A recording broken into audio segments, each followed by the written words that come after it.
So the thing about a cloth woven base or a cloth weave that's used as a base is it becomes a kind of graph paper. It's got a really nice sort of a raggedy, soft edged grid to it.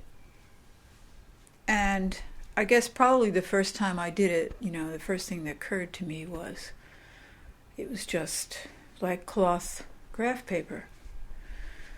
And the nature of it, because the strips are thicker than thread, it becomes more obvious what the nature of the weave is.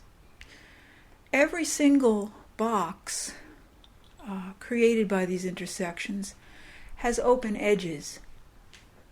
Every single square or rectangle, every box has at least two open edges, and because of that, every single space here can be filled in by adding an additional scrap of cloth and tucking it in to those open edges.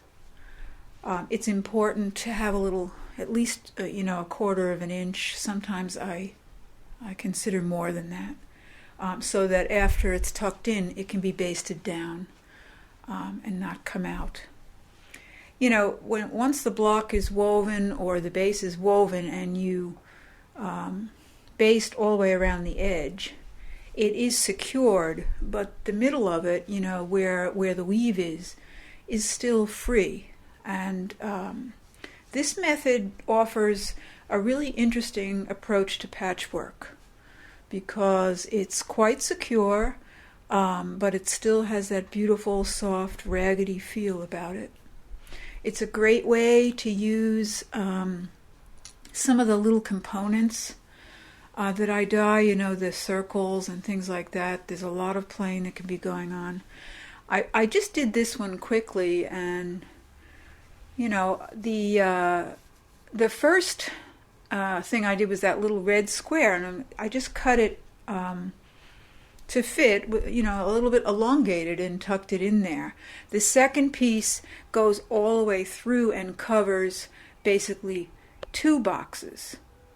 And you can play with pattern and texture, and again, those little figured patches as well. So you really come up with an interesting idea.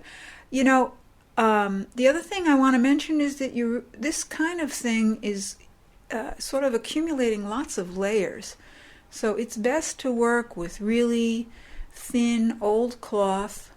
For the mosaic part, I very often use silk or very thin cotton lawn or things that are worn out or torn or, just really worn thin, because you don't want to build up too much